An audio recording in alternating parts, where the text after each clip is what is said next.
¿Qué tal? ¿Cómo están? Muy buenos días. Muy buenos días. Un sábado más que tengo el gusto de que ustedes me acepten tan tempranito allá en la mañana de un día de descanso para algunos, para los que no, que se están preparando ya para irse a su trabajo, a su turno, pues también espero poder acompañarlos con algo que siempre nos proponemos aquí en este programa. Y digo nos proponemos porque también hay un equipo.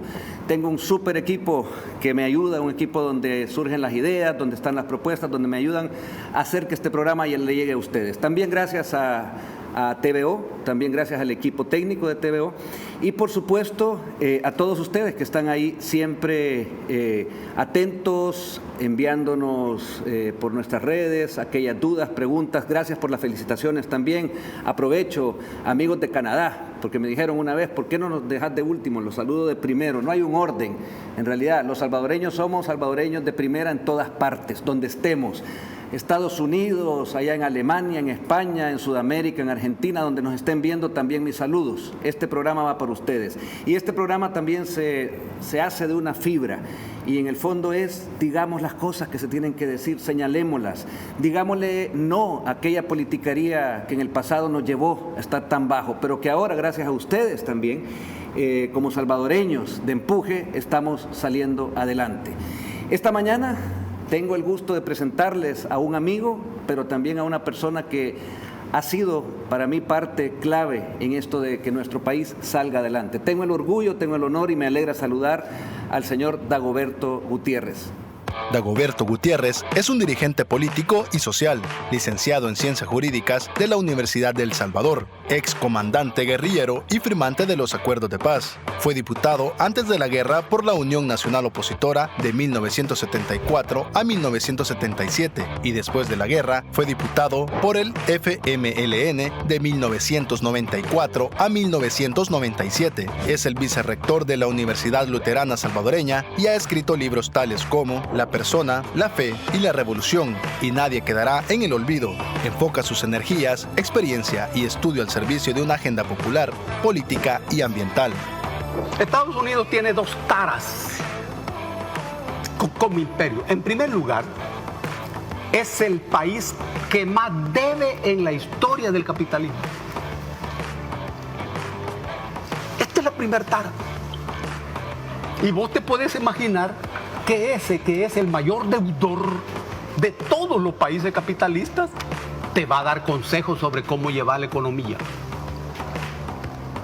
En segundo lugar, tiene una tara moral insuperable que le quita mucha autoridad. Estados Unidos habla de democracia y los mayores amigos de los Estados Unidos son las dictaduras más asesinas. Bueno, buenos días, don Dago, ¿cómo te va? Qué gusto tenerte aquí y verte nuevamente. Cómo no, muchas gracias, Carlitos. Estaba viendo esas declaraciones tuyas. Sí, es cierto. Y qué gusto tener a alguien con esa capacidad de pensamiento claro, definido, adaptado a los tiempos, porque eso es lo que los seres humanos debemos ir haciendo, ¿verdad? Hay una frase que me gusta mucho a mí que dice, lo único constante es el cambio. Y eso es para lo que estamos y eso es lo que yo he visto en ti desde que te conozco. Así es. ¿Cómo te va? Quizás bien. Quizás bien. Sí, quizás bien. ¿Qué me alegra oír eso? Sí. Hay una duda y eso es bueno. Sí. Siempre plantearse una duda en todo. Sí. Una duda que no debilita la confianza. Claro que sí. Hay que tener duda, porque la duda es un recurso intelectual. Es la interpelación de la realidad. Pero uno necesita confianza. Confianza en el otro. Confianza en nosotros. Confianza es una palabra que quiere decir hacer juntos. Hacer juntos. Tengo dudas, pero tengo confianza. Si no, el mundo es un infinito infierno.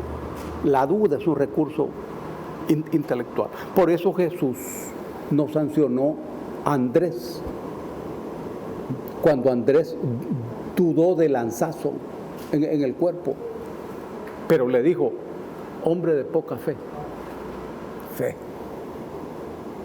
Que la fe no requiere duda. La fe es una confianza en lo que no es, pero que será.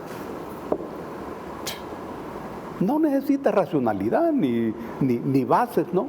Es confianza en lo que no es, pero que será. Fe. Ojalá todos tuviéramos grandes cantidades de fe. Podríamos hablar que en nuestro país, de un tema concreto con el que quiero empezar, Dago, que tiene que ver con este régimen de excepción, con este ataque frontal en esta guerra contra las pandillas, que pertenece a este plan control territorial. Ha habido fe, también ha habido dudas, porque lógicamente somos seres humanos y tenemos esa parte falible, pero también podemos hablar al día de hoy de resultados. Yo te quiero comentar un par de resultados para que tú me des también tu forma de verlos. El primer régimen de excepción inició el 27 de marzo. Lleva 4 prolongaciones, la última fue hecha esta semana de forma unánime en la Asamblea Legislativa. Se aprobó esa petición del Gabinete de Seguridad, que llegó ahí el ministro a hacerla, a petición del comandante general, que es el presidente Bukele, de que necesitaban prolongarla. Lleva un total de 117 días, un régimen de excepción. Ya vamos a hablar con detalle y tú me vas a decir, porque antes significaba otras cosas eso, o tenía otra percepción un régimen de excepción. Te quiero contar también que este régimen de excepción entre la población tiene un 91% de aprobación, o sea, de cada 10 salvadoreños, más de 9, pero digamos 9, dicen estar contentos y les ha gustado. Claro, ha habido un resultado, entonces les gusta y no les causa problema. Van al día de hoy más de 47,000 capturas, un promedio de 413 capturas diarias. Hay ya más de 39,000 procesados con prisión preventiva. Este régimen de excepción tiene que ver con un favorecer a lo que los jueces pedían, los fiscales también, técnicamente, para poder hacer un trabajo probatorio si no tenían que salir estos mareros, estos pandilleros. 59 días van ya sin homicidios, 158 días sin homicidios van en el gobierno de Nayib Bukele. Se han desmantelado más de 105 campamentos al día de hoy, campamentos de pandilleros, que luego me vas a hablar esto de los campamentos. Denuncias se han hecho y se siguen llamando a la ciudadanía que se hagan al 123, ¿verdad? Incautaciones, ya para irte cerrando este tema y me des tu forma de verlo, $1,016,000 en efectivo se les ha incautado. No es poca cosa. Con ese dinero, cómo se puede hacer mucho para los niños en las escuelas, etcétera, etcétera. Van incautados 10,566 celulares. Era la forma de que tiene todo el mundo de comunicarse, y también los pandilleros se les han incautado. Con información adentro, por cierto, y buena información. 49,105 porciones de drogas que se les ha quitado y 1,103 armas, entre ellas mucha arma larga, mucha arma que vendían antes de manera en el mercado negro, incluso gente vinculada a Arena.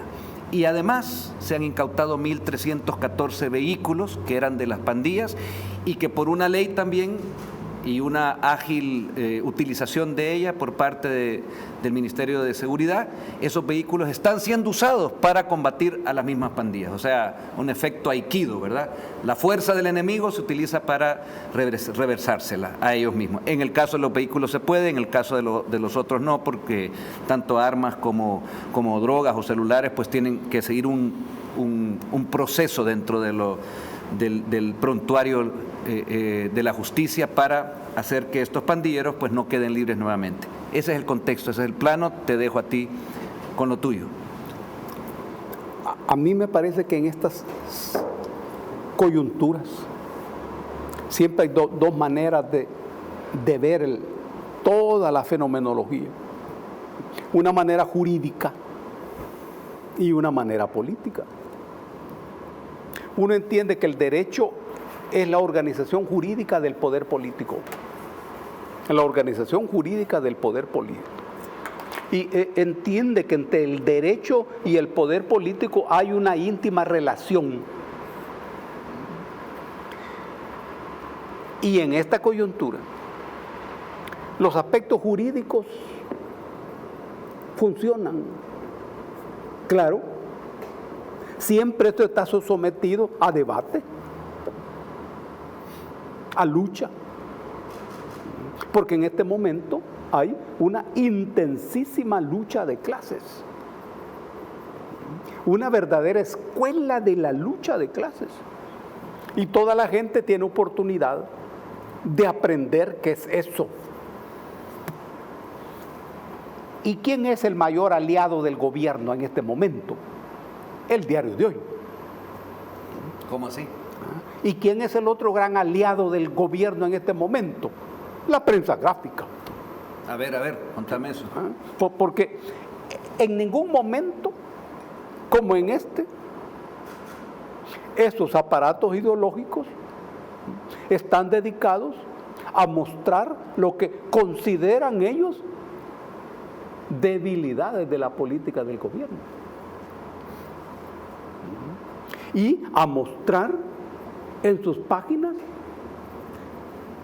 día a día, minuto a minuto, opiniones de la gente, reacciones de la gente, con fotos, con declaraciones de la gente. Ese es un importante aporte al gobierno, en el sentido que el gobierno tiene condiciones de apreciar el sentido de todos esos planteamientos, de tal manera que todo lo que está saliendo en las páginas sea sometido al radar del gobierno. Porque si el gobierno plantea que todo lo que está ocurriendo allí es mentira, tiene problemas. Claro. Pero si el gobierno considera que todo lo que está partiendo ahí es verdadero, también tiene problemas. El gobierno ha de hacer lo que dice la Biblia de los hebreos, separar el grano de la paja. Pero ese es un trabajo político fino, muy, muy fino. Bueno, el gobierno puede decir que no le pone atención a eso, sí puede decirlo y quizás pensarlo, pero estaría equivocado. Estaría equivocado. Porque si a algo o a alguien le pongo yo atención, es a mi adversario o a mi enemigo. Dios me guarde a aquel que no le pone atención a lo que dice el enemigo o a lo que hace el enemigo. Claro. Entonces está vencido. Por eso es que son importantes aliados, porque tanto el de hoy como la prensa son radiografías. Claro, claro. Eso hasta ahora no mueve las encuestas. Pero, ¿y cuánto está moviendo la conciencia de la gente? ¿Y cuánto está impactando la conciencia de los mismos muchachos de Nuevas Ideas? ¿O cuánto está impactando la conciencia de los mismos funcionarios de Nuevas Ideas? ¿Se sabe eso así con exactitud? No, porque eso tiene que ver con la naturaleza humana. Claro. Y la levadura humana es una cancha muy compleja, muy difícil. Por eso son los aliados. Es en ese sentido. Ellos no lo hacen en ese sentido. No. A ver, contame eso. No. Todo el aparato ideológico y todos los instrumentos del aparato ideológico de la oligarquía trabajan para derrotar al gobierno. Ahora, ¿y ellos tienen razones para hacerlo? Por supuesto que sí. Claro que sí. ¿Y cuál es el móvil? Es que ellos tenían antes el control del aparato del Estado. Y un día de tantos el pueblo se aburrió y los expulsó. Y perdieron el control del aparato del Estado. Y eso significa un gran daño. ¿Y quiénes están hoy controlando ese aparato? Otros sectores que no vienen de los partidos políticos. Ese aparato se expresa en la posición de los partidos políticos, que también perdieron el control del aparato del Estado. Y Washington que expresa los intereses de los partidos políticos tradicionales y de los sectores oligárquicos tradicionales. También Washington es ofendido. Es extraordinario. Es decir, el bloque de enemistades no es ni pequeño ni insignificante. Ni insignificante. Ahora, en estos momentos ese bloque está exacerbado. Hay que darse cuenta que está exacerbado. Esa es una buena palabra para definir. Sí. Hay que ver lo que están diciendo, lo que está saliendo. Washington, como imperio enfermo, tiene menos recursos. Y lo que le está ocurriendo es increíble. ¿Qué le está ocurriendo? Washington ha perdido su hegemonía, lo cual no quiere decir que ha perdido su poder, Claro. ¿no? Pero sí su hegemonía, que es una especie de poder total. A nivel global, Washington necesita, por ejemplo, que Europa se lance contra Asia y Eurasia, como se llama Rusia, China, la India, Irán, todo ese gran poder que hoy tiene un capitalismo más saludable y más potente que el de Occidente. Pero en este momento Europa está levantando sanciones contra Rusia. Hay una lista de cosas con los que Europa ya no puede lidiar. Y eso expresa la voluntad de los gringos. No. Ahora, y con nosotros en América Latina le ocurre igual. Lo que pasa en Colombia, por ejemplo, es de una gran trascendencia. Si esa es su cancha, la oligarquía asesina de Colombia es el aliado número 1 de los Estados Unidos en el continente. Bueno, esos han sido derrotados. Y viene Brasil ya en octubre. Y todo indica que Lula va a vencer. Y Lula está planteando una moneda latinoamericana en sustitución del dólar. Todo eso expresa la pérdida de poder de ese imperio. Pero en el caso de El Salvador, siendo un país mínimo que lo único que tenemos nosotros es dignidad y capacidad de soñar con un país diferente al que los gringos han hecho, los gringos y los oligarcas, es más ofensivo. Ahora, en esta exacerbación, también Washington se exacerba. Esa lucha de clases encendida. El régimen de excepción tiene cubiertas sus espaldas jurídicas. Pero el problema no es jurídico. Ojalá lo fuera. Cuando se prolonga un régimen de excepción, aquí está en la Constitución. Y en la Constitución no establece un plazo para el régimen de excepción. No. Durante la guerra vivimos durante 12 años bajo régimen de excepción. Colombia tuvo un periodo donde vivió 100 años bajo régimen de excepción. Y hay un procedimiento que hay que cumplir. Legalmente es así. De nuevo, el problema es político. Y tiene que ver con el poder. ¿Cuál es la principal línea de importancia de la guerra contra las pandillas? Aquí la palabra guerra no tiene una connotación jurídica, no. Estamos llamando guerra a la continuación de la política por otros medios, precisamente violentos. A eso estamos llamando guerra. La continuación de la política por otros medios precisamente violentos. Claro. todos estos aparatos ideológicos están haciendo un uso encendido del régimen de excepción. Incluso están aparentemente moviendo familiares. Uno no sabe la cuantía, lo cierto es que están moviendo familiares de los familiares de detenidos. Vamos a hablar de eso más adelante, porque tenemos algo que específicamente pasó en la plenaria última, que estuvimos ahí, y hubo una petición, un planteamiento que se hizo al respecto. Pero para ir en orden, yo quiero aprovechar esta pequeña pausa, no para ir a corte, sino que quiero que veamos el video número 1, que precisamente es un compendio de lo que sucedió respecto a esta ampliación del régimen de excepción. Observémoslo y regresamos aquí con Dagoberto Gutiérrez esta mañana.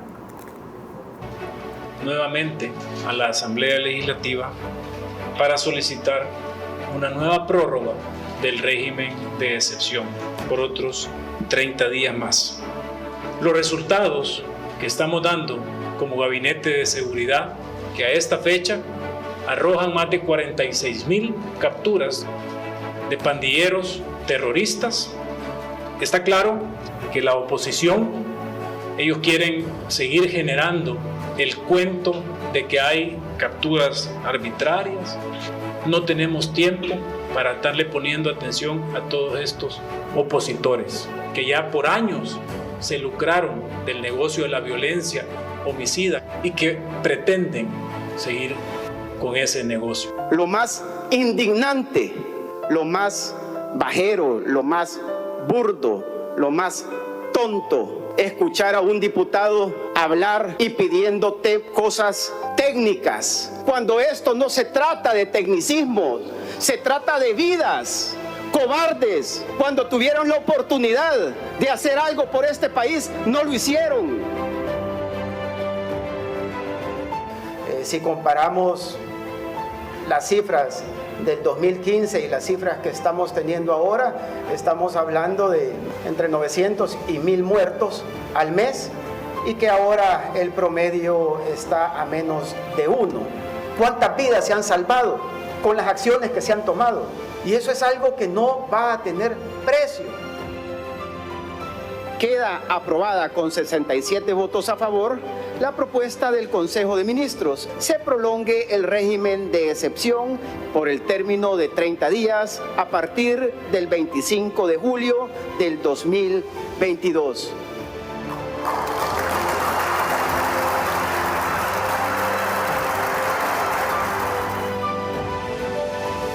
Ahí tenemos en el contexto, Dagoberto, de lo que sucedió y que tiene que ver, ahí decía algo el presidente Ernesto Castro, que tú estabas mencionando también. No es técnico esto, no es técnico jurídico, es una cuestión de decir, y yo te lo puedo también corroborar, porque a mí me gusta hablar, discutir, entender, incluso entender a lo que acabas de citar como Klaus von Clausewitz, que hizo un planteamiento de la guerra en un momento y lo citaste, que la política es una continuidad por otros medios. Pero lo que importa es esa persona que ya ahorita, voy a citar a ese joven que agarró su patineta y se fue a patinar, y ya no lo pullaron por robarle la patineta. Ojalá que ya no pase. Es que eso es lo que queremos. Ese señor que tiene una panadería y que salió a las 4 de la mañana y no la agarraron ahí o le cobraron la renta al final de cada mes. Ese es el objetivo. Yo creo que ahí estamos de acuerdo. Y también estamos de acuerdo si analizamos lo que tú estabas diciendo en el procedimiento. Ahí está la complicación, porque somos seres humanos.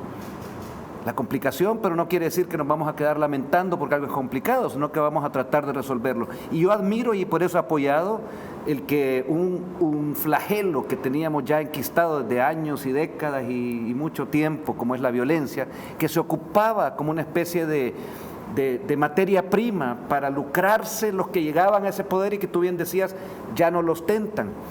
Porque no podemos pensar en que ocupemos mejor la materia prima de los jóvenes, la imaginación, la capacidad del empresario pequeño, mediano, grande, para sacar un país adelante, no la muerte ni la sangre. Ese es mi pensar, pero te quiero dejar a ti también. Sí, es que ese sector ha sido desplazado de los aparatos del Estado. Es decir, del gobierno. Aquí hay dos áreas, el Estado y el gobierno. El Estado es el conjunto de aparatos permanentes. La Asamblea, la Corte Suprema, la Fiscalía, el Ejército, la Policía, la Corte de Cuentas, la Procuraduría. Es un conjunto de aparatos permanentes. Ese es el Estado. Eso no se mira. No, cabal. Y hay otro sector que es el que se encarga de administrar este poder. Ese es el que se mira. Ese es el gobierno. El gobierno cambia cada 5 años o cada 3 años. Pero este poder no cambia nunca. Es el mismo poder. ¿Quiénes controlan esto? Los sectores dominantes en un país. Aquí en este país es la oligarquía. Por diversos medios, por diversos caminos.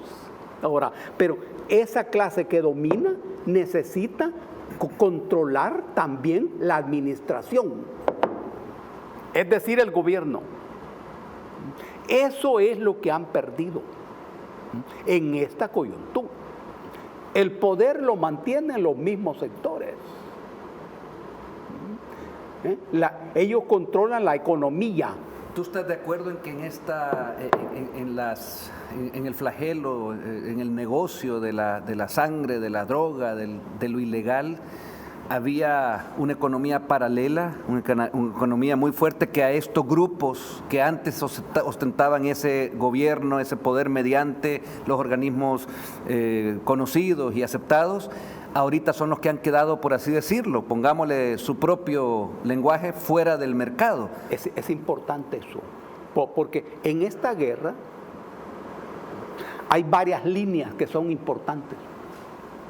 Pero la primera línea de importancia es la económica. Aparentemente lo que salta a la vista es el tema de la seguridad. El tema de la seguridad. Pero ocurre que a la base del desempeño de las pandillas, después de 30 años de funcionar, desde el fin de la guerra civil, el poder económico de ese sector es cuantioso. Empezando con la renta. ¿La qué? La renta. En todo el territorio. A todas las personas, a las empresas, a instituciones. Se trata de inmensas cantidades de dinero. Si algo en esta coyuntura es importante para múltiples sectores, es que ese dinero de la renta hoy está quedando en las bolsas de las personas. ¿Dónde debía estar siempre? ¿Dónde se debía haber quedado? Está allí. Y no solo de las comunidades, como el Salitre y en el Nejapa, no, también de las empresas. Hasta de los partidos políticos. Porque los partidos políticos, si no negocian, no hacen campaña electoral en el territorio. Por eso, esta es la primera línea de importancia, la línea económica. Porque la pandilla es, en primer lugar, un poder económico. A 30 años de estar funcionando, son dueños de empresas. De distinto tipo, de distintos negocios. Tienen sus economistas, sus administradores de empresas, sus abogados que legalizan su funcionamiento. Pero hay un aspecto que es rigurosamente político. Estas pandillas son la base de las fuerzas fascistas en determinadas circunstancias políticas. Interesante eso que estás diciendo. ¿De dónde sacan los gringos y los oligarcas locales las bandas de asesinos para aniquilar al pueblo en determinadas circunstancias históricas? De esas fuerzas que ya no necesitan mucha preparación, ninguna preparación. En eso han estado. que es como la seguridad histórica de ese poder oligárquico. La cabeza y la filosofía política de estas organizaciones son neoliberales. Y los operativos son entonces esos. Claro, es que allí nacieron, como fruto de eso nacieron. Ese es el mundo que ellos conocen. Entonces, políticamente se está desmontando la fuerza represiva fundamental de esos sectores poderosos. Debo de hacer un primer corte, te quiero contar, y a nuestros televidentes también, nuestros amigos que están ahí, a prepararse otro cafecito. Esto se está poniendo bueno, lo digo como un decir, porque en realidad cada conversación con Dagoberto es buena porque nos deja, hay un enjundio, yo te lo agradezco a ti, así que prepárense nada más en lo que dura el corte y regresamos esta mañana con el analista, con el salvadoreño, con nuestro amigo Dagoberto Gutiérrez. Ya volvemos.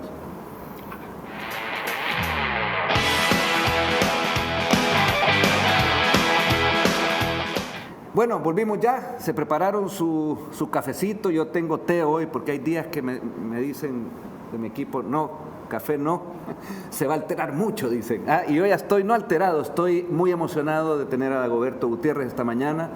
Él es la persona con la que estamos platicando, quien sabe, y tener esa mirada, esa radiografía al país, a la coyuntura, a lo que está sucediendo. Es el vicerrector de la Universidad Luterana, que yo le acababa de decir ahorita aquí en la pausa, yo quiero inscribirme otra vez, si tuviera el tiempo, creo que lo voy a hacer, a irme a tomar un par de clases con él, porque sí, realmente es algo que nos sirve estar escuchando tus planteamientos. Yo quiero invitarlos a ver ahorita en el video que tenemos preparado bajo el número 1.1, señor productor, lo podemos ver, tiene que ver con el Centro de Confinamiento del Terrorismo. Ahí lo tenemos, me dejas el micrófono abierto. Ahí tenemos una comparativa, muy bien, de lo que teníamos el 21 de junio, que es la parte de arriba, y lo que tenemos hace un día, ¿verdad? El 21 de julio. Ahí pueden observar en esa toma cómo va el avance de ese centro que va a ser el confinamiento para los capturados bajo el régimen de excepción, bajo las actividades de terrorismo, de pandillas, ¿verdad? Estamos hablando de que va a tener una capacidad, lo anunciaba el presidente Nayib Bukele, de 40,000 reos allá adentro.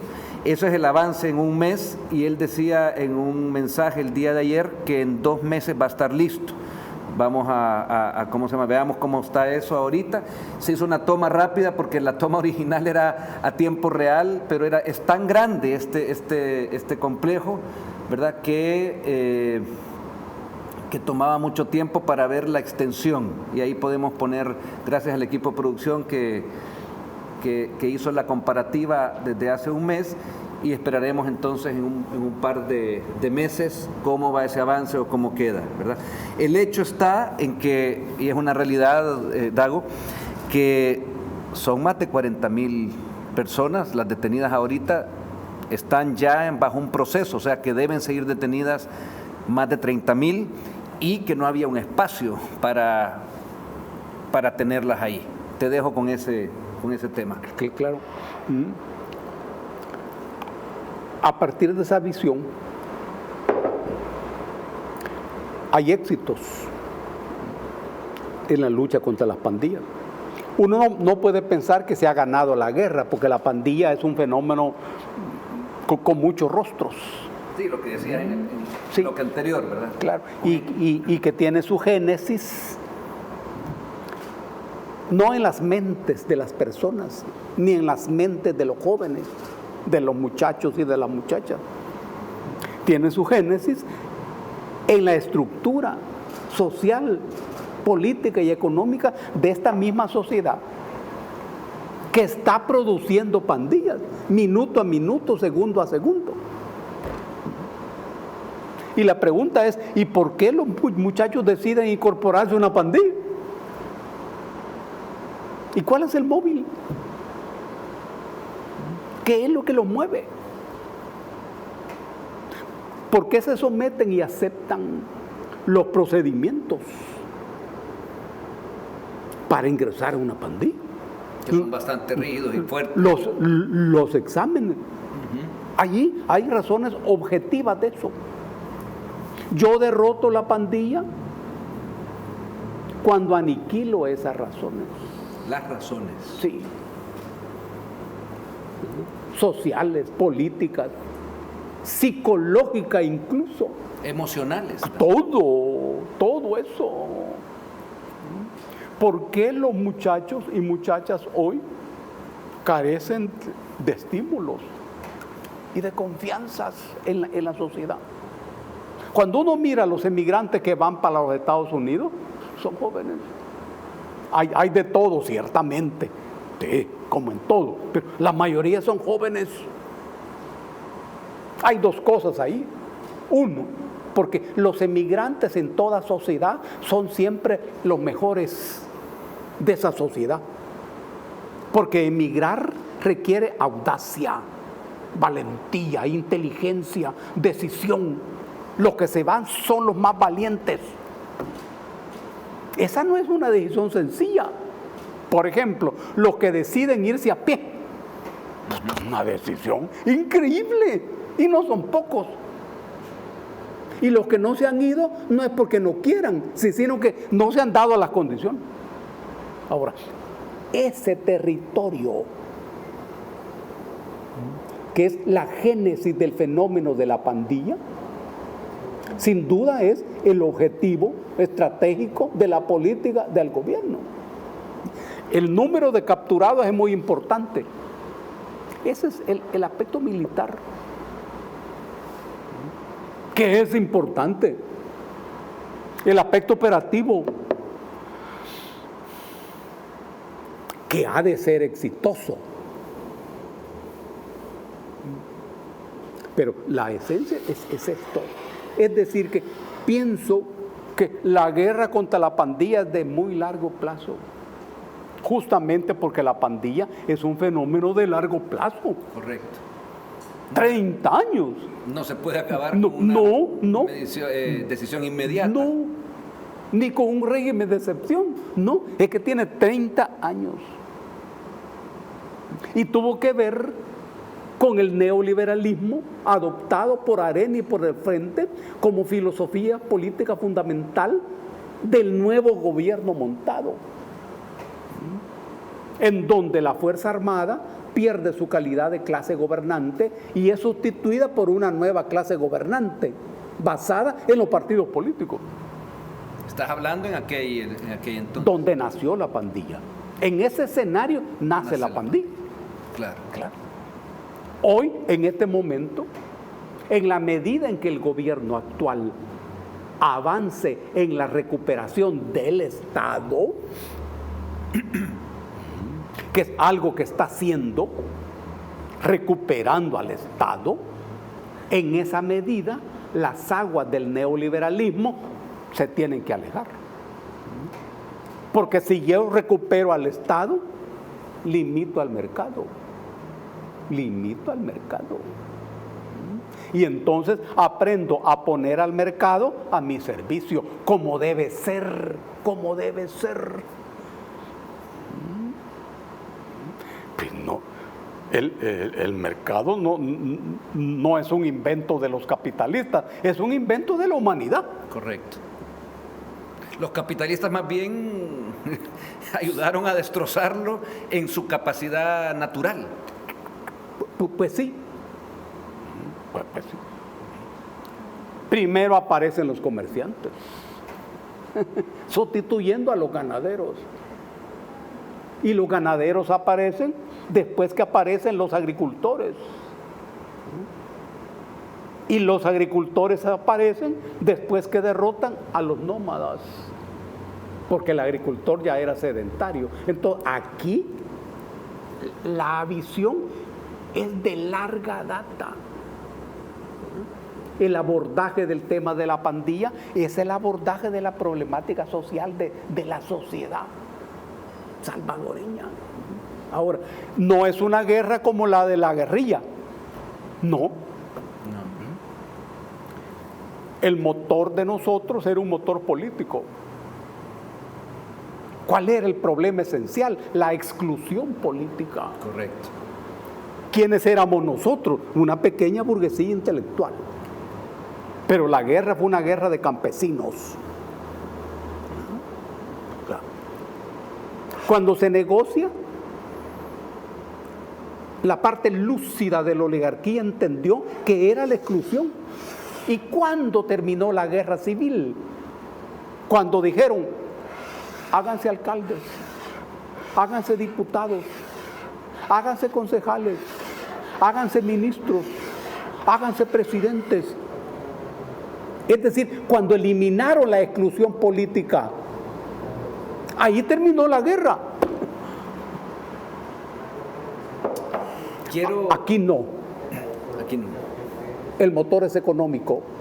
Claro, en esta realidad, en esta guerra, contra las pandillas. El motor es económico. Claro. Y hay que verlo, porque si querés sanear un mercado, voy a utilizar el lenguaje, tenés que irte a aquello que le está dañando. Claro, antes no se quería sanear porque eran los protagonistas. Ahora, en toda guerra siempre hay debilidades, hay errores y hay consecuencias. Aquí las hay. No toda la gente detenida tiene que ver con eso. Pero es así. Ahora, a partir de todos los detenidos, funciona una campaña política intensa, minuto a minuto, segundo a segundo. No, yo sí estoy de acuerdo de que hay en algún momento detenidos porque si vemos dentro de este tinglado social que tú planteas que hacía esta economía paralela basada en lo ilegal y que era manejada desde la guerra por estos dos ex protagonistas, Arena y Frente, y sus redes o sus mafias, le llamo yo, lógicamente eso ya termina, pero siempre hay en este engranaje social el hechor, el pandillero, el que está en el crimen organizado y también el que estaba de una manera más diluida, también vinculado o vinculada. Yo creo que hay que ir detrás del que la cranea, del ejecutor, y con eso va a haber aprendido o va a aprender o va a escarmentar el que de alguna manera históricamente, 30 años, tú decías, ¿ya? O sea, una persona que empezó 20 años, a los 20 años ayudando, pues tiene 50 y estaba metido de alguna manera en una jerarquía de las pandillas. Esa que estaba no en la manera ejecutora, pues tiene que dejar de hacerlo, porque ese mercado se acabó. Eso es como lo estás planteando, eso es como yo lo veo. Escuchaba entre todo esto que me toca a mí, porque formo parte de la Comisión de Seguridad y el tema es en lo que estoy todo el tiempo, que estos muchachos que le llaman postes dentro de las pandillas, que están ubicados a la entrada de una comunidad o que estaban ahorita, porque ya se les acabó eso, en gran parte, pasaban 7 años, jerárquicamente 7 años hasta que subieran al siguiente, a la siguiente fase, digamos, al siguiente escalafón dentro de la pandilla. 7 años de postes, que es lo que tú decías al principio, que es lo que mueve a un joven a hacer eso y no irse a estudiar, a aprender, a descubrir el mundo, ¿verdad? Era algo que estaba como un tejido social. Quiero dejarte ahorita solo para que veamos el comentario que presentó ya amaneciendo viernes el presidente Bukele. Si me pueden pasar la gráfica número 2, 58 días sin homicidios bajo el régimen de excepción, pone ahí él, y dice: puedo aburrirlos, dice Nayib Bukele, con estas actualizaciones, pero solo un salvadoreño sabe lo histórico que son estos números y lo que sentimos como país al ver todo lo que estamos cambiando. 0 homicidios y seguimos, dice. Y abajo hay una gráfica que te demuestra, para los que puedan, las alcanzan a ver ahí bien, te va demostrando, la pueden encontrar también en esta sacada de la PNC que ponía: finalizamos el jueves 21 de julio, o sea, empezando el día de ayer viernes, con 0 homicidios, ¿verdad? Y ahí está la gráfica, la pueden ver también, creo que está en la página de Twitter y otras redes del presidente Nayib Bukele. Ese es el contexto, o sea, al final tenemos menos muertos, tenemos gente que antes moría a diario y que casi que quedábamos por hecho que así era en nuestro país. Lo mataron, se murió. Y yo no voy a hacer diferencia, ser humano es ser humano, moría bajo la industria de la sangre. Si era bueno, si era malo, si era colocho, si era pelo liso, si era gay, si era heterosexual, eso no viene al caso.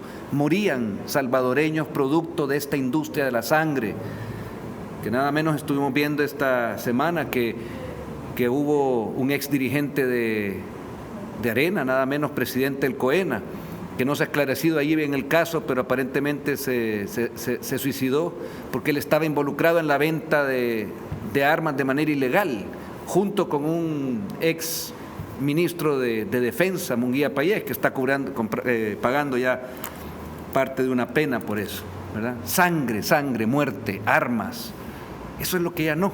Eso es lo que ya no queremos. Y el presidente decía, puedo aburrirlos con esto, pero esa es la realidad. Eso es lo que se está haciendo ahorita en una campaña que no es cosa poca, que no es fácil, que no es tampoco cosa que se ideó de un día para otro, y que están funcionando ahí efectivos desde las Fuerzas Armadas, policía, jefes de la policía, inteligencia, el mismo presidente, lo vemos a veces que son las 3 de la mañana y está él dirigiendo esta guerra.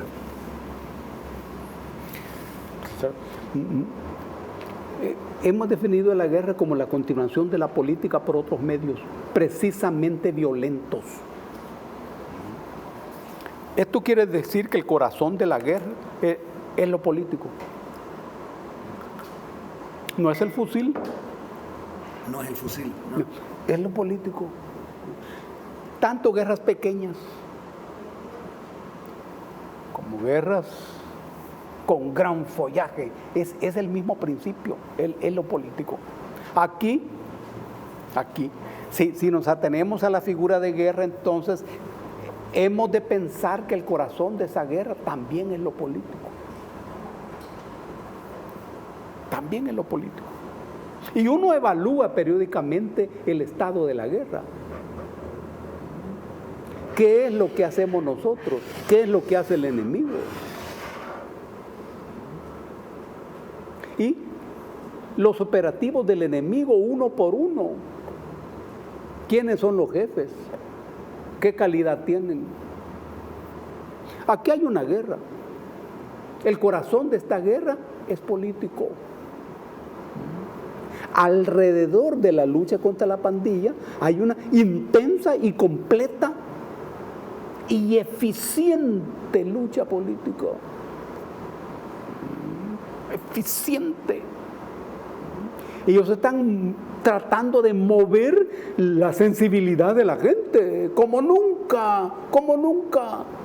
Hay que ver las fotografías de calidad que aparecen. Ahora, y todo es cierto, es que eso no importa.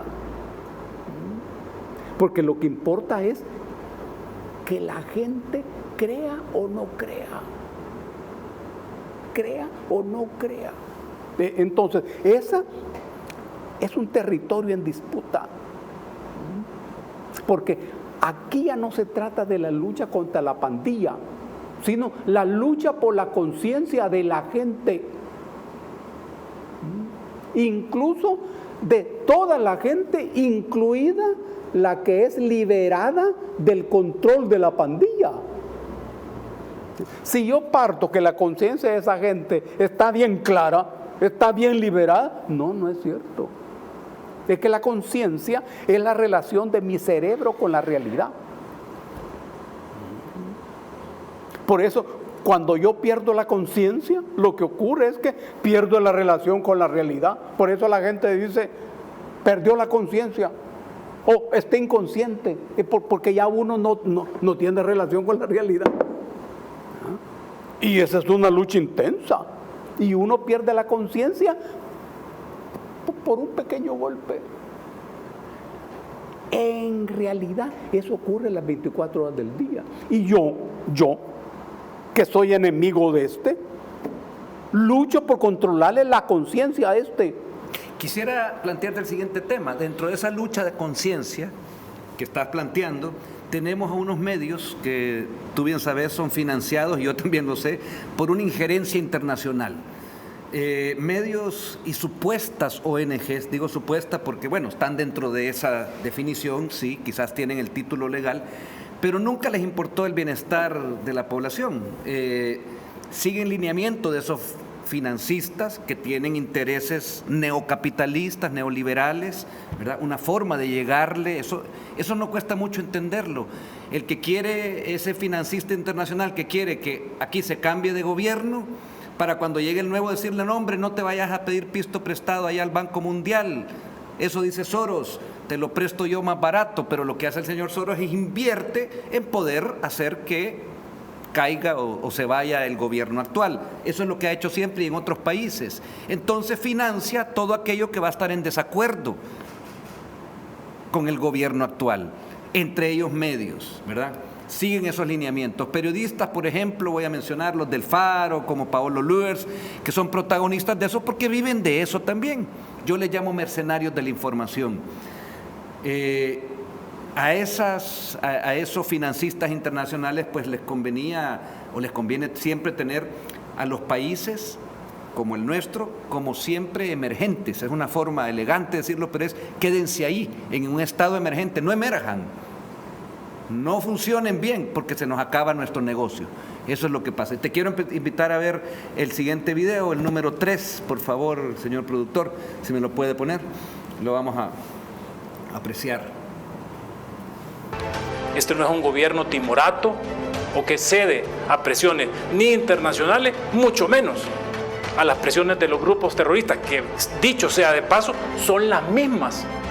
Se tuvieron que desnudar y demostrarle al mundo lo que son: generadores de pobreza, generadores de violencia. Eso es lo que han vendido por años y tienen a América Latina sometida en esto, porque saben que todo el sistema de justicia penal que nos han dejado en todos estos países es para que ningún país de América Latina salga adelante. Hago un llamado también a todos esos organismos que todavía están incómodos porque lo que están perdiendo es esa fuente donde ellos se financiaban, que si no van a ayudar, que no sigan estorbando.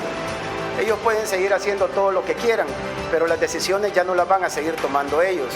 Nosotros como salvadoreños ya estamos aburridos y hartos de todas esas asesorías que nos venían a dar.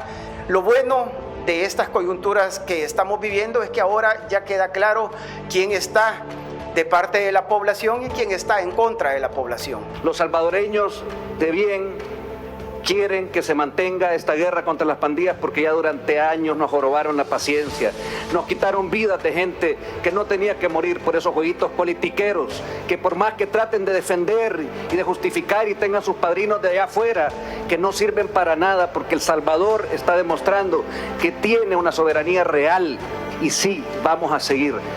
Nos quiten las visas que nos quiten, nos amenacen, nos digan, los Soros, todo esto, no nos interesa. Nosotros estamos aquí, mis compañeros diputados, por esos salvadoreños que sufrieron durante mucho tiempo, y no vamos en ningún momento a dudar ni a dejar de apoyar al presidente Bukele en esta guerra contra las pandillas. Muchas gracias. Bueno, ahí tenemos el planteamiento. Te dejo los últimos minutos antes de irnos al siguiente corte para esto que acabamos de ver, que es precisamente esa injerencia que tú hablabas desde el principio y que también la has visto desde siempre. Claro, es que las fuerzas tienen un rostro nacional y un rostro internacional. Esta es una pelea a todo vapor. En lo internacional se llaman comunidad internacional, que uno no sabe bien a qué se refiere cuando habla eso de la comunidad internacional. Generalmente son los Estados Unidos o sus aliados europeos. Pero cuando la comunidad internacional habla sobre El Salvador, ese discurso generalmente es el mismo discurso de las fuerzas locales que se oponen a El Salvador. Ese es el sentido, por ejemplo, de la lista Engels. Que ya vamos a hablar después de la pausa, ¿sí? Sí, está en esa misma dirección. O sea, es nada más que gente que está, como tú decías hace un rato, descontenta, frustrada porque ya no ejerce ese poder del Estado. Y yo lo voy a simplificar, porque no funcionaron en ese poder del Estado, porque no le trajeron el beneficio a la población, que es la razón de ser del Estado que somos todos. Hagamos que funcione bien. Esa gente podría haber ocupado, bueno, Europa lo vivió, y a mí me extraña que la oligarquía de este país nunca se fue más que a los casinos y a los prostíbulos de Europa, en vez de ir a estudiar y aprender de esa realidad. Que la realidad decía es, después de esa guerra, que también hubo una oligarquía en Europa que metió en problemas a países como Alemania y a todo, se dieron cuenta que no era el camino. La oligarquía alemana sigue existiendo, pero sigue existiendo en pro del Estado. Pagan impuestos, tienen que estar en sus empresas pues pendientes de cumplir con las leyes que no maltratan al empleado, al trabajador, en fin, se puede, pero la de aquí no lo hizo. Se fueron a financiar las mafias y el narcotráfico y todo lo que fuera ilegal. Y eso es lo que se está cambiando ahorita. Eso es lo que se está cambiando. Te quiero decir que vamos a ir a esta pausa ahorita, Dago, para seguir, por supuesto. Estamos esta mañana con Dagoberto Gutiérrez. Estamos hablando, vamos a entrar a la vuelta del corte, a hablar de la lista Engel. Vamos a explicarle qué es eso. Ya empezó Dagoberto a contarnos en parte, pero él nos va a detallar qué es esto de la lista Engel. Así que le recomiendo nada más que se vuelva a servir otro cafecito, otro té, o si quiere ya un jugo, porque mucho café va a ser mucho, aunque es sábado, así que se lo merece, ¿verdad? Y volvemos después de esta pausa.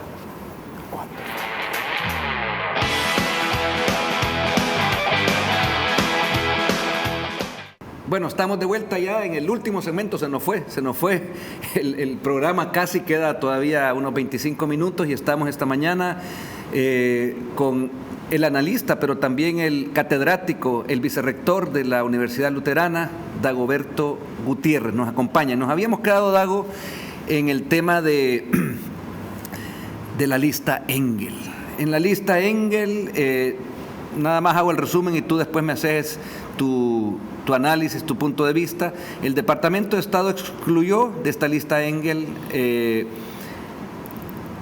oficialmente al principio habían dicho, entre otros, a Cristian Guevara, jefe de fracción, diputado de la fracción de Nuevas Ideas, y también habían dicho, y eso es lo que extrañó, habían utilizado a los medios amigos de ellos, como el Faro, ahí la publicaron, que iba el ministro de Hacienda, pero en la oficial ya no salió.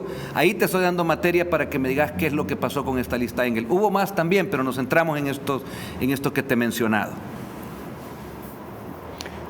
A mí me parece que lo central en ese tema de la lista Engel es el sentido imperial de la medida. Imperial. Sí. Estados Unidos es la cabeza de Occidente, que es una dimensión civilizatoria. Ellos entienden que Occidente es lo que viene de Grecia. En el caso de Europa, el mismo nombre Europa es de la ninfa Europa que aparece en la mitología griega. Y desde siempre Europa aparece en conflicto y con temor hacia Asia. Eurípides, el trágico griego, tiene una obra que se llama Las Troyanas, donde mira la guerra con los ojos de las mujeres de Troya, empezando por Hécuba, la esposa de Príamo. Y allí una mujer dice: nos van a llevar a los de Asia, nos van a llevar a Europa, y Europa es el infierno. Estamos hablando de mitología griega.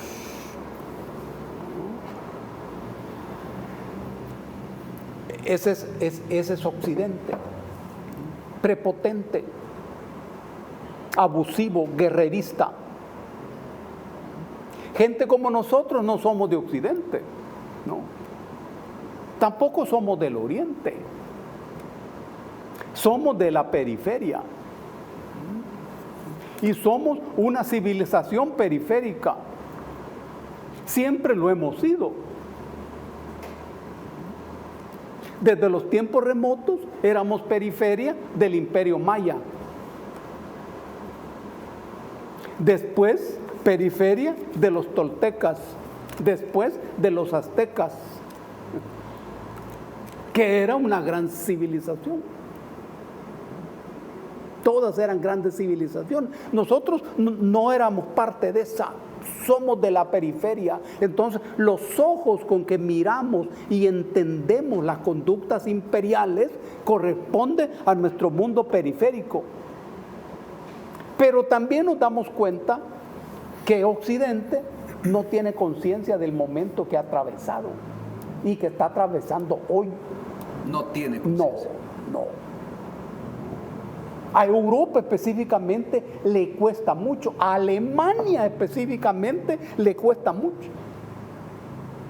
Por eso es que en esta coyuntura tiene la conducta más torpe. Correcto. Increíblemente torpe. Y Estados Unidos también. ¿Desde dónde Estados Unidos se erige en el esteta de la democracia en el mundo? El gran organizador de los golpes de Estado y de las dictaduras en todas partes del mundo. El esteta de la moral y de la lucha de la corrupción. Esas dificultades en su cabeza lo mira uno en las acusaciones de la lista que aparece ahí. Dice, por atentar contra la democracia. ¿Y eso qué es? ¿Y cuál es la democracia de los gringos? Una sociedad de matanzas diarias en las escuelas. Es problema imperial. Ahora, esas dificultades del imperio lo lleva a cometer torpezas. Y la gente que aparece ahí en esa lista, ¿son enemigos del imperio estadounidense? No, son amigos. Te quiero mostrar un video. Mira qué belleza, torpes. Te quiero mostrar un video precisamente, si me pueden pasar el número 4, porque ahí menciona a Cristian Guevara, y te digo, Cristian Guevara que no es enemigo, y me consta, lo he visto de Estados Unidos, ni al contrario, sus suegros viven allá, y aquí él comenta también algo que le vinieron a hacer un daño con este castigo de quitarle una visa. Quizás desconocían esos torpes que tú decís al momento de hacer este tipo de politiquería. Desconocían lo que Cristian Guevara contó en el Pleno en esta última sesión de esta semana. Veamos, por favor, el video número 4. Voy a resumir así de fácil cómo defienden ellos los derechos humanos. Ellos saben que mi hijo de 4 años está en tratamiento en Estados Unidos por cáncer. Y aún así nos cancelaron la visa a mí y a mi esposa. Y el 11 de junio, mi hijo tuvo que estar en el hospital solo, sin sus padres, porque nos negaron la visa humanitaria a mi esposa. Y ellos vienen a hablar de derechos humanos. Pero ¿saben cuál es la lista más importante que tenemos nosotros? Que nos quedan todavía 30,000 pandilleros por meter presos y varios cientos de corruptos que deben de estar en las cárceles. Esa es la lista que sí le importa a los salvadoreños. Así que, presidente, creo que es innecesario que le diga que la bancada CIAN está alineada, ordenada, lista y deseosa de seguirle dando seguridad y tranquilidad a la familia salvadoreña. Muchísimas gracias.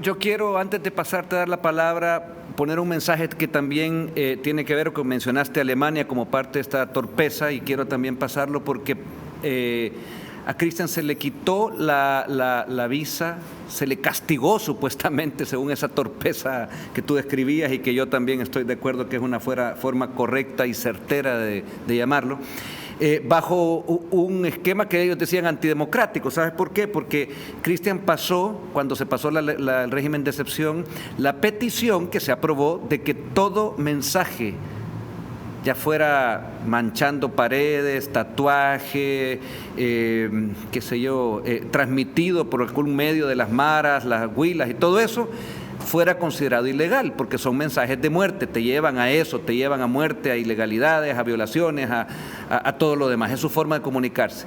me parece muy lógico, ¿verdad? Tendría que ser así. Pero resulta que se le quitó la visa diciendo que eso podía ser atentatorio contra la libertad de expresión. Y cité a Alemania, y quiero verlo aquí, que lo veamos aquí ahorita. ¿Por qué? Porque en Alemania rige una ley, si no me equivoco, el artículo 86 del Código Penal alemán, vigente el día de hoy, donde dice que cualquiera que haga alusión a los nazis, a las SS, a Hitler, a todo lo que le causó muerte a Alemania desde la Segunda Guerra Mundial, es ilegal. Yo le hago la pregunta entonces, aquí lo vemos en el video número 4.1 y luego volvemos. No le dieron la visa, pero les quiero contar por qué le quitaron la visa a él y a su señora. Lo hicieron porque Cristian Guevara fue el que pasó en el régimen de excepción cuando pasamos la primera vez. Él pasó un proyecto de ley que era precisamente lo que iba a empezar a dar pie para acabar con la comunicación que usan las maras, donde anuncian muerte y sangre. Les quiero contar que allá en Alemania, después de la Segunda Guerra Mundial, hay una ley que existe, que está vigente, el artículo 86 del Código Penal alemán, que prohíbe y pena con cárcel para cualquier persona, no solo alemanes, que llegue y haga pintas de las SS, de los nazis, de Hitler. Existe esa ley, pueden corroborarlo, búsquenlo, googleenlo, no me crean a mí. Yo le hago la pregunta al embajador alemán, que he oído por ahí que no le caemos muy bien. Si esto que estoy diciendo no es así, ¿dónde está, pregunto yo, la opinión del embajador de Alemania, del embajador de las naciones, de la Comunidad Europea, respecto a que le haya sido quitada la visa a Cristian Guevara por haber pasado una moción que respaldamos todos y que vamos a seguir respaldando para que aquí se persigan y se ataquen a las guerrillas, a eso que hace un país o que hacía un país más inseguro, y se metan presos? ¿Dónde están? Bueno, ¿dónde está? Ahí está el planteamiento de lo que quería comentar, que tú comentaras. Has contado que ellos prohíben en Alemania la mención o la figura de Hitler. Y pintar también. Pero sin embargo, ese mismo gobierno alemán respalda el nazismo en Ucrania. Sí. Y respaldan a los fascistas y a los nazis en Ucrania. Terrible. Y respalda que maten a los ciudadanos del Donbass por su ascendencia rusa. Los mismos alemanes. Lo que sufrieron las consecuencias de la guerra. Es decir, que esas no son cosas definitivas. Y los mismos Estados Unidos. ¿Quiénes son los que financian fundamentalmente la guerra allí en Ucrania? Los Estados Unidos. Ahora, es que el punto central tiene que ver con la connotación imperial de esa conducta. Y aquí hay una pregunta.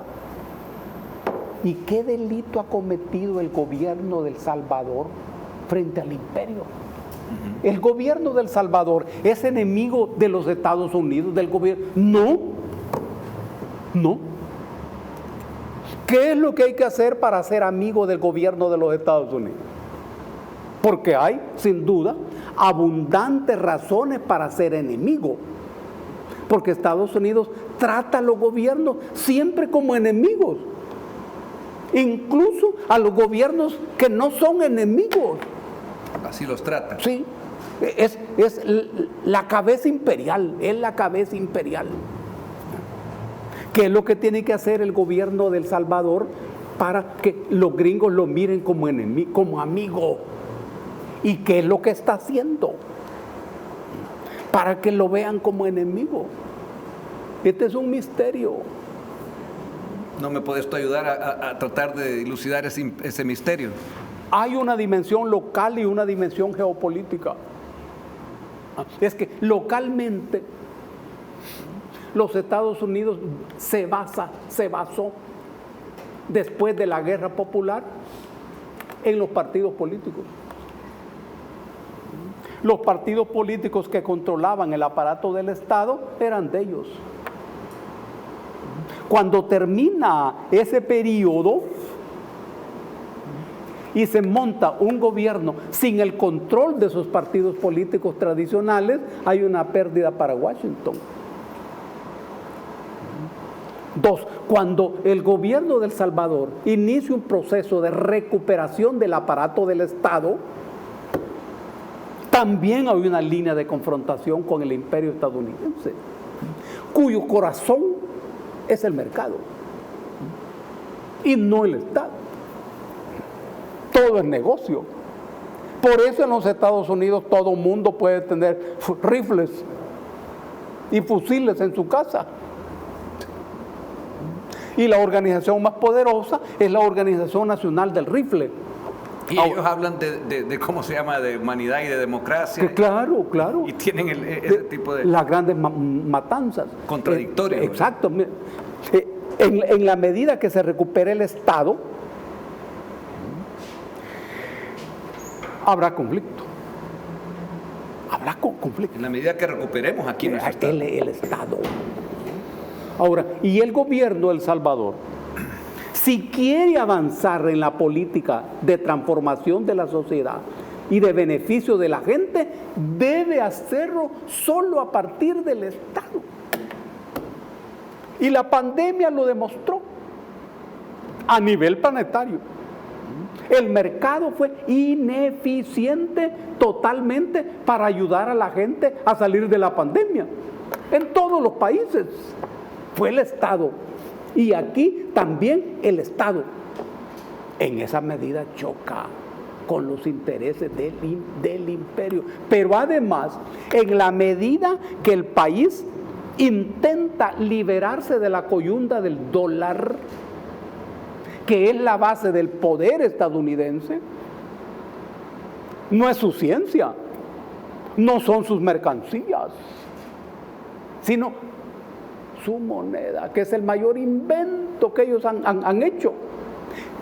Aquel gobierno que intente liberarse de la coyunda del dólar y vincularse a las nuevas corrientes planetarias que plantean una política productiva en lugar de un capital financiero como lo plantean los gringos, en esa medida se tendrán enemistades. Y todo será violación de derechos humanos. Ahora, pero el gobierno ha de tener la suficiente sensibilidad, inteligencia y sensibilidad para seguirle la pista a lo que hace el enemigo, a lo que dice, a lo que no hace. Si el gobierno entiende que todo lo que hacen no tiene valor, está equivocado. Porque la medida de eso es cuál es la influencia de lo que se dice en la conciencia de los seres humanos, incluyendo los seres humanos miembros de Nuevas Ideas, que son muchachos y muchachas del pueblo. Aquí hay un territorio al que el gobierno ha de ponerle mucha atención. ¿Cuál es el trabajo político del gobierno? Me refiero al trabajo político hombre a hombre, que es como se hace el trabajo político. No se trata de un trabajo político basado en las computadoras, ni en los twitteres.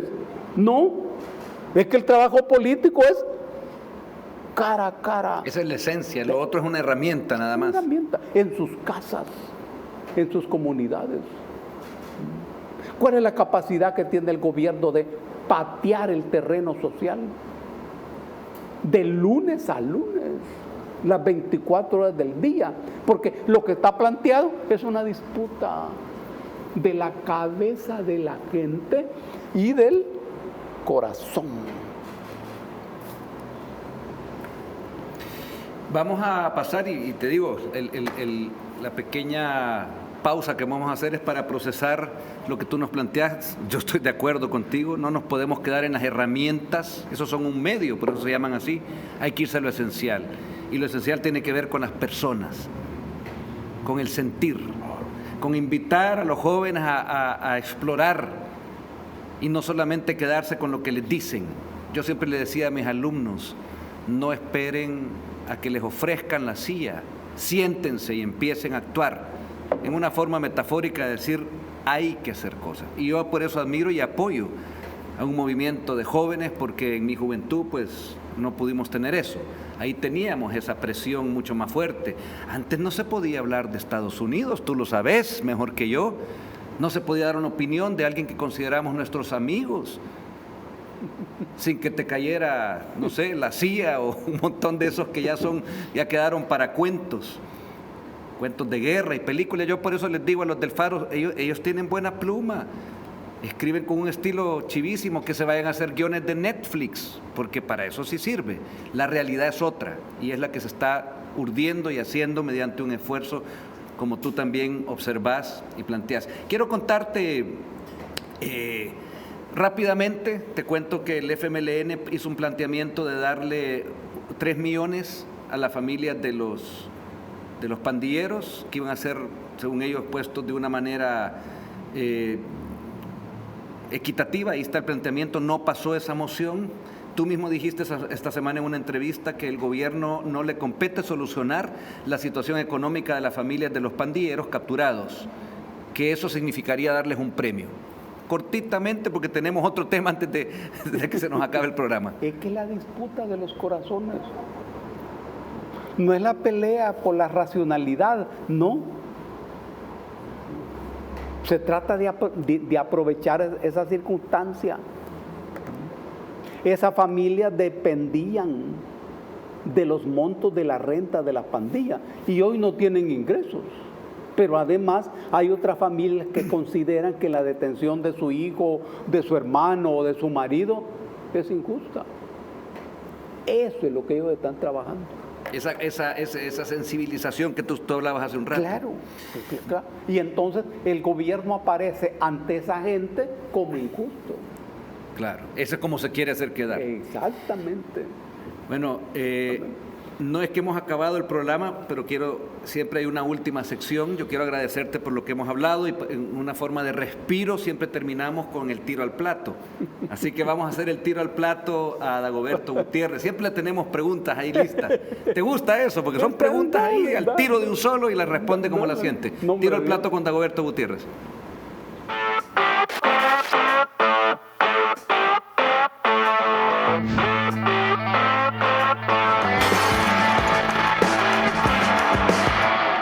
Bueno, ahí vamos, listo. Reforma de pensiones, ¿tema de ancianos o de jóvenes? De los dos. ¿Hay una persona que no sea ideológica? Ninguna. Política estadounidense. Imperialismo. FMLN. Partido exitoso. ¿Hay algo que regresarías del pasado? No. ¿Qué ve Dago cuando se mira al espejo? Un hombre bueno. ¿Voto en el exterior? Muy importante electoralmente. ¿Reelección presidencial? Lo legal no basta. Hay que considerar lo político. ¿Canción que te recuerde a alguien? El jinete. ¿El jinete de quién es? Es de José Alfredo Jiménez. De Jiménez, ¿verdad? Sí. Ya la vamos a oír después. Maravillosa. El mejor consejo que te han dado. Que no dé consejos sin que me los pidan. Perfecto, muchas gracias, Dago. Muy bueno, mira qué gusto tenerte aquí. Yo les recomiendo, por favor, este programa. Guárdenlo, archívenlo, pero en el sentido no de dejarlo archivado, sino que vuélvanlo a ver. Yo invito también a la gente de la Embajada Americana de aquí de El Salvador que lo vean, que se lo pasen allá, se lo expliquen a los jefes de allá de Washington. Esto no es un trabajo de seguir tendencias o seguir números como el capitalismo invita, es de ver la realidad. Yo les invito también a que lo hagan, y los salvadoreños, por supuesto, que están allá, que entiendan más allá de lo que nos quieren plantear por encimita. Gracias, Dago, te agradezco tu presencia esta mañana y te dejo para que te despidas tú, ya te habías puesto la máscara, pero despídenos tú de los televidentes. Un abrazo para todos y para todas. Cuídense mucho. Lean incansablemente. No olviden que cuando uno llega al cielo, antes de darle chance de entrar al cielo, te van a preguntar si has leído Don Quijote de la Mancha. Y si no lo has leído, te va a ir mal. Claro que sí, a leer, a disfrutar, a ocupar su tiempo libre, los que no tienen que trabajar este fin de semana, los que sí, pues los acompañamos, y en las pausas también, a leer. Yo también les acompaño en eso. Dago, muchas gracias, y a ustedes nos vemos el próximo sábado aquí en su programa, en No a aquellos políticos de antes, sí a los de ahora. Vamos.